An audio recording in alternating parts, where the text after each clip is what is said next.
नमस्कार दोस्तों, मैं प्रवीण पुरोहित रघुकुल कोचिंग क्लासेस में आपका स्वागत करता हूं। और रोज़ की बातें आज भी अपन साझेदारी का परिचय जो अपना पार्ट 3 है, 2 पार्ट तो अपन ने आगे पढ़ लिए हैं। पार्ट 3 है वो अपन आज स्टार्ट कर रहे हैं। आगे अपन ने क्या क्या पढ़ा है, साझेदारी का परिचय, फिर साझेदारी के प्रकार, साझेदारी की विशेषता, साझेदारी की आवश्यकता, साझेदारी के अधिनियम, ये तो अपन ने पहले पार्ट में पढ़ लिए थे। फिर अपन दूसरे पार्ट में पढ़े थे साझेदारी के प्रकार और ये पढ़ा था साझेदारी संलेख और साझेदारी संलेख में सम्मिलित होने वाली बातें जो कौन कौन सी थी आपको पता ही है, सभी को याद है। फर्म का नाम और पता, फिर साझेदारों के नाम और पते, फिर व्यवसाय की प्रकृति और कार्यक्षेत्र, फिर उसके बाद में लाभ विभाजन अनुपात, 5वें पॉइंट में था साझेदारों की पूंजी, 6ठे पॉइंट में था साझेदारों की पूंजी पर ब्याज, 7वें पॉइंट में था आहरण, 8वें पॉइंट में था आहरण पर ब्याज का प्रावधान, फिर 90वें पॉइंट में था साझेदारों को देय वेतन, बोनस, कमीशन आदि। 10वें पॉइंट पे क्या था साझेदारी व्यवसाय की लेखा पुस्तक रखने की विधि। 11वें में था खातों का अंकेक्षण। 12वें में था साझेदारी की अवधि। 13वें में था साझेदारों के ऋण और उनके ऊपर ब्याज दर। 14वें में था साझेदारों के पूंजी खाते रखने की विधि। 15वें में था साझेदारों के अधिकार, कर्तव्य और दायित्व। 16वें में विवाद पर हिसाब के निपटारे की विधि। 17वें में नए साझेदार के प्रवेश पर प्रावधान। फिर 18वें में था नए साझेदार का प्रवेश, किसी साझेदार का अवकाश ग्रहण करना, साझेदार की मृत्यु हो जाना या फिर लाभ विभाजन अनुपात में परिवर्तन होना। कहने का मतलब साझेदारी फर्म में अगर पुनर्गठन हो जाता है, फर्म का पुनर्गठन, उस समय ख्याति का लेखांकन कैसे करना, मूल्यांकन कैसे करना और उसका लेखा कैसे करना है, ये 18वें पॉइंट में। ठीक है।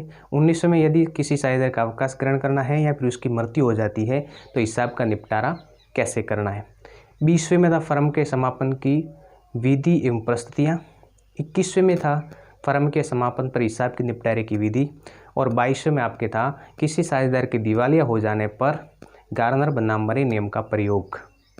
ये अपन ने पढ़ा था साझेदारी संलेख में सम्मिलित होने वाली बातें। आज अपन पढ़ेंगे साझेदारी संलेख के अभाव में। क्या पढ़ेंगे अपन? साझेदारी संलेख के अभाव में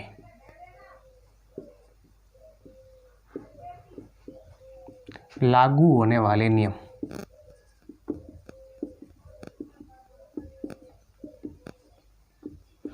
साझेदारी संलेख के अभाव में लागू होने वाले नियम। ठीक है। अब उसमें देखिए, अगर आपके साझेदारी संलेख दिया हुआ है तब तो अपन ऐसे कैसे उस साझेदारी संलेख के अनुसार काम करेंगे। अगर प्रश्न में आ जाए कि साझेदारी संलेख का अभाव है तब कौन कौन से नियम लागू होते हैं उसके बारे में देखिए। सबसे पहले है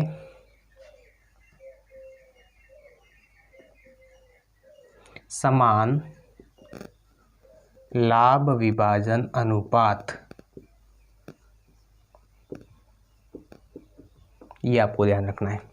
सबसे पहले जो आपके लाभ विभाजन अनुपात दिया हुआ है वो हमेशा 1:1:1, जितने भी पार्टनर्स है उसके सभी का समान अनुपात से क्या होना चाहिए, लाभ का विभाजन होगा।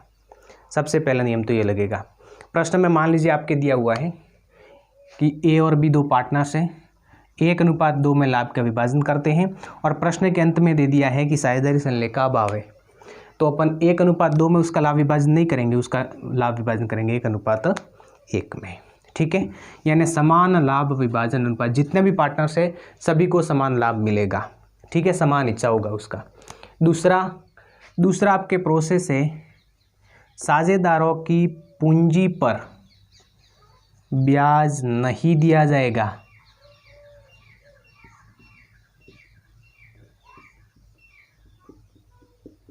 ये ध्यान रखना है, साझेदारों की पूंजी पर कोई ब्याज नहीं दिया जाएगा। अगर पहले प्रश्न में लिखा हो कि 100% वार्षिक दर से पूंजी पर ब्याज देना है, फिर प्रश्न के अंत में लिखा हुआ है कि साझेदारी संलेख का अभाव है, तो आपको ब्याज देने की आवश्यकता नहीं होगी। ठीक है। फिर उसके बाद में अगर पूंजी पर ब्याज नहीं दिया जाएगा तो आहरण पर वसूल भी नहीं कर सकते। आहरण पर ब्याज वसूला नहीं वसूला जाएगा। ठीक है, ये नहीं, यहाँ पर आहरण पर ब्याज वसूला नहीं जाएगा। कहने का मतलब पूंजी पर भी ब्याज नहीं लगेगा, आहरण पर भी ब्याज नहीं लगेगा। देखिए पूंजी पर ब्याज है वो साझेदारों के लिए फायदा है, पूंजी में वृद्धि करता है, जबकि आहरण पर ब्याज है वो पूंजी में कमी करता है, ये साझेदारों के लिए नुकसान है, घाटा है, ठीक है, यानी ये पूंजी को कम करता है। तो देखिए पूंजी पर न तो ब्याज दिया जाएगा और आहरण पर न ब्याज वसूला जाएगा, ठीक है। फिर चौथा पॉइंट में साझेदारों को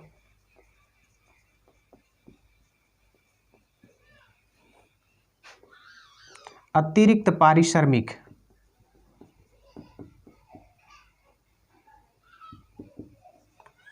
नहीं दिया जाएगा। अब यहां पर भी देखिए साझेदारों को अतिरिक्त पारिश्रमिक क्या होता है, अतिरिक्त पारिश्रमिक में वेतन, बोनस, कमीशन सभी आ जाता है, ठीक है।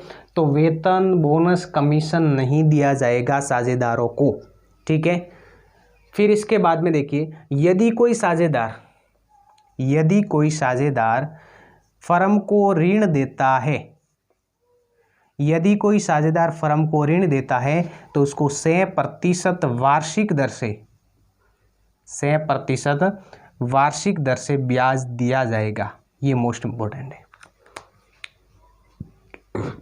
यदि कोई साझेदार है वो फर्म को आवश्यकता पड़ने पर कोई ऋण देता है तो ऋण उपलब्ध करवाता है, उस पर आपको 6% वार्षिक दर से ब्याज दिया जाएगा, ठीक है। जैसे कि ए, बी और सी तीनों पार्टनर्स हैं, ठीक है। ए ने फर्म को ऋण दिया है तो ए को 6% की दर से क्या दिया जाएगा, उस पर ब्याज दिया जाएगा, ठीक है। फिर नेक्स्ट देखिए सभी साझेदारों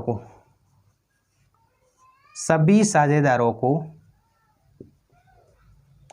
फर्म के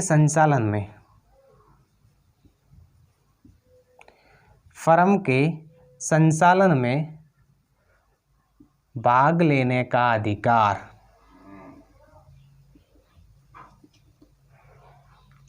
सभी साझेदार फर्म का संचालन कर सकते हैं। सभी साझेदारों को फर्म के संचालन में भाग लेने का अधिकार होगा। सभी साझेदार संचालन कर सकते हैं, ठीक है, किसी को कोई रोक नहीं सकता अगर साझेदारी संलेख का अभाव है तो। और अंतिम 7वां और अंतिम पार्ट आपके पॉइंट है कि प्रत्येक साझेदार या सभी साझेदार फर्म की लेखा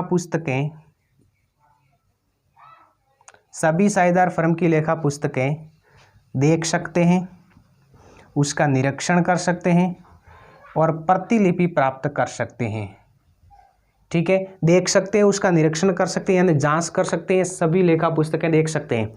सभी साझेदार यानी प्रत्येक साझेदार लेखा पुस्तकें देख सकता है, उसका निरीक्षण कर सकता है, उसकी प्रतिलिपि प्राप्त कर सकता है लेखा पुस्तकों की, ठीक है। यानी प्रतिलिपि का होता है उसकी फोटोकॉपी, हार्ड कॉपी वो प्राप्त कर सकता है। ये थे आपके साझेदारी संलेख के अभाव में लागू होने वाले नियम। पहला कौन सा था, समान लाभ बांटा जाएगा। अगर आपके कोई साझेदारी संलेख नहीं है तो लाभ अपन क्या करेंगे, समान बांटेंगे। पूंजी पर कोई ब्याज नहीं दिया जाएगा, न आहरण पर ब्याज वसूला जाएगा। साझेदारों को एक्स्ट्रा कोई पारिश्रमिक नहीं दिया जाएगा और ऋण देता है तो उसको 6% वार्षिक दर से ब्याज दिया जाएगा। और सभी साझेदारों को फर्म के संचालन में भाग लेने का अधिकार है और सभी साझेदार लेखा पुस्तकें देख सकते हैं, निरीक्षण कर सकते हैं, प्रतिलिपि प्राप्त कर सकते हैं। ये था आपके साझेदारी संलेख में के अभाव में लागू होने वाले नियम। फिर इसके आगे देखिए साझेदारी संलेख अपन ने पढ़ा, साझेदारी संलेख में सम्मिलित होने वाली बातें पढ़ ली अपन ने, फिर साझेदारी संलेख के अभाव में लागू होने वाले नियम पढ़ लिए अपन ने। अब अपन आगे पढ़ेंगे पूंजी खातों के प्रकार। अगला आपके टॉपिक है पूंजी खातों के प्रकार। अब उसमें भी देख लीजिए पूंजी खाते कितने प्रकार के होते हैं, कौन कौन से आते हैं, उसमें कौन कौन से नियम लागू होते हैं, इनके बारे में संपूर्ण जानकारी अपन पढ़ेंगे पूंजी खातों के प्रकार में, ठीक है। अब देखिए पूंजी खाते,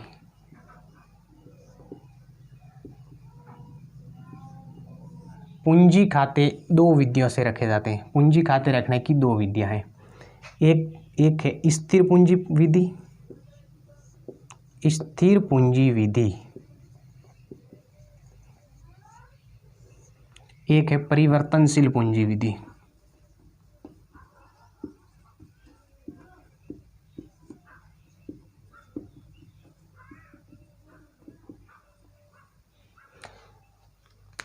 दो आधार पर अपन बांट सकते हैं, एक तो स्थिर पूंजी विधि, एक है परिवर्तनशील पूंजी विधि। अब देखिए स्थिर पूंजी विधि में दो खाते बनते हैं। स्थिर पूंजी विधि में दो खाते बनते हैं, कौन कौन से? एक तो है पूंजी खाता, एक तो पूंजी खाता, एक है चालू खाता। और परिवर्तनशील पूंजी विधि में केवल एक ही खाता बनता है, वो है पूंजी खाता। ये थोड़ा मोस्टली देखना अपन को। स्थिर पूंजी विधि में दो खाते बनते हैं, पूंजी खाता और चालू खाता। परिवर्तनशील पूंजी विधि में एक खाता बनता है, कौन सा है? पूंजी खाता।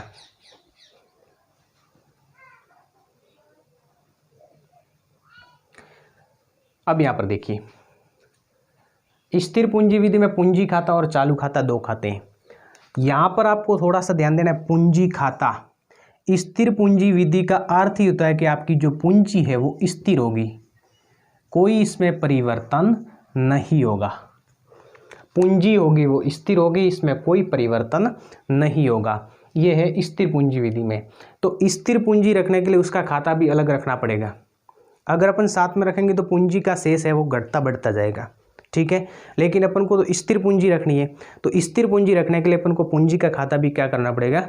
अलग से रखना पड़ेगा। इसलिए खाते रखते हैं अपन दो। ऐसे याद करने का तरीका है।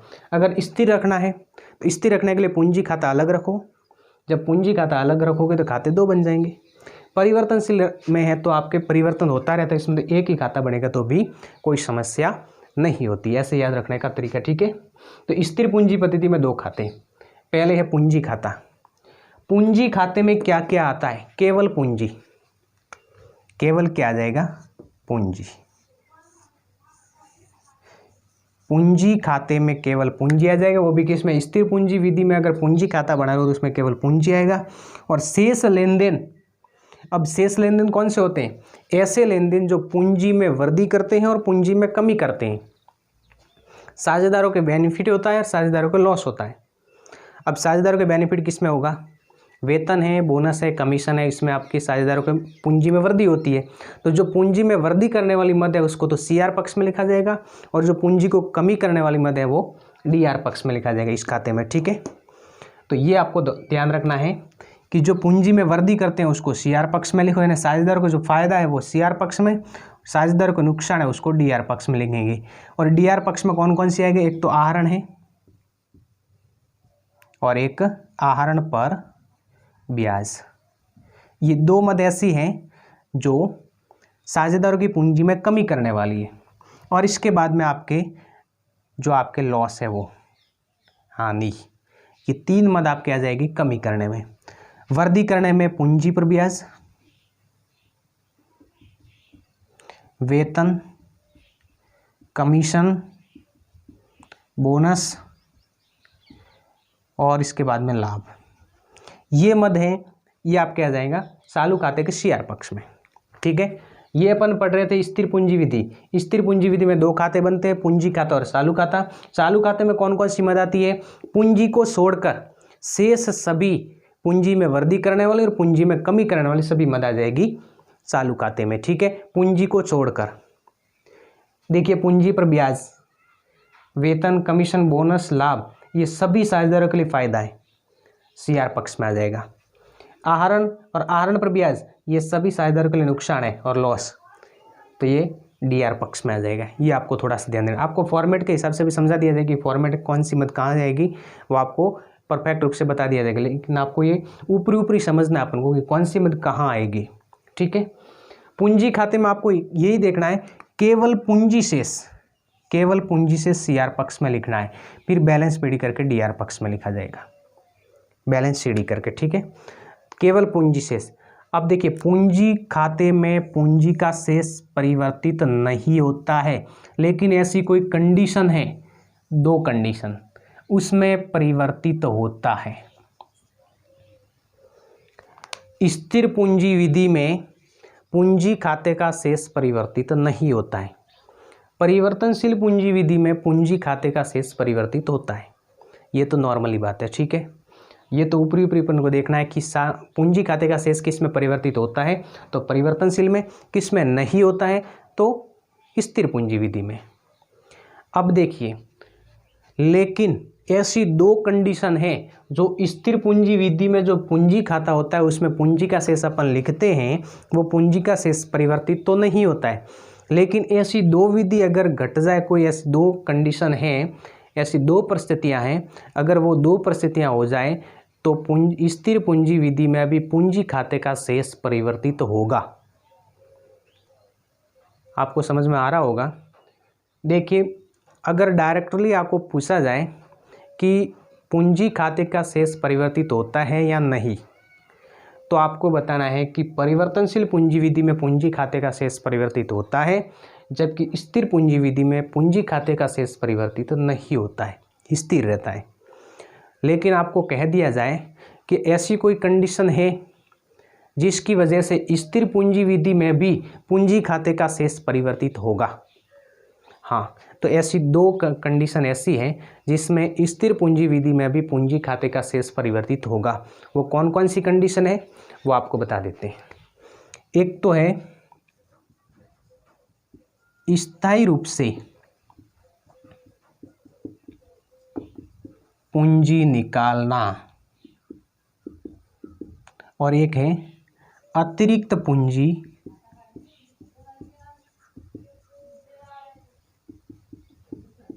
पूंजी लगाना।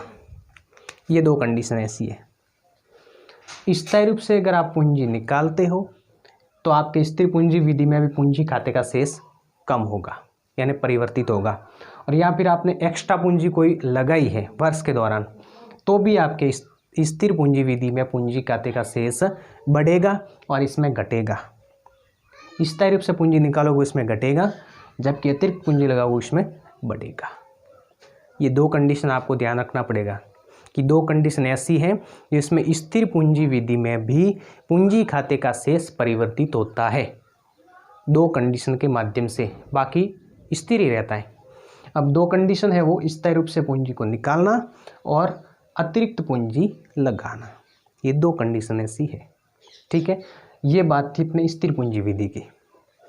और पूंजी खाते का शेष, पूंजी खाते का लेन देन, पूंजी का लेन देन केवल पूंजी खाते में होगा, और जो पूंजी को छोड़कर अतिरिक्त आपके लेन देन है वो चालू खाते में आ जाएगा। रही बात परिवर्तनशील पूंजी विधि की, तो ये समझने की आवश्यकता नहीं है, ये दोनों खाते एक हो जाएंगे। परिवर्तनशील में क्या हो जाएगा, सभी का लेन देन, पूंजी का भी और उसका अतिरिक्त का भी लेन देन इसमें आ जाएगा, ठीक है। तो ये हो जाएगा परिवर्तनशील पूंजी विधि में। ये थे आपके पूंजी खाते के प्रकार।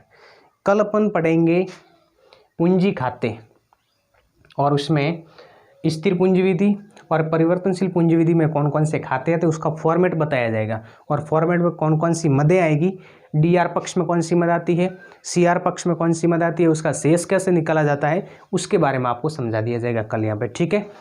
ये तो खाते के बारे में। फिर उसके बाद में अपन कल पढ़ेंगे लाभ हानि नियोजन खाता, P&L एप्रोप्रिएशन अकाउंट, ठीक है। उसका पूरा ब्यौरा पढ़ेंगे और उसका फॉर्मेट पढ़ेंगे। इसी के साथ में मैं अपनी वाणी को विराम देना चाहता हूं, और मैं आपको कहना चाहता हूं कि अधिक से अधिक ये वीडियो शेयर करें, सब्सक्राइब करें और अपने दोस्तों तक पहुंचाएं। धन्यवाद।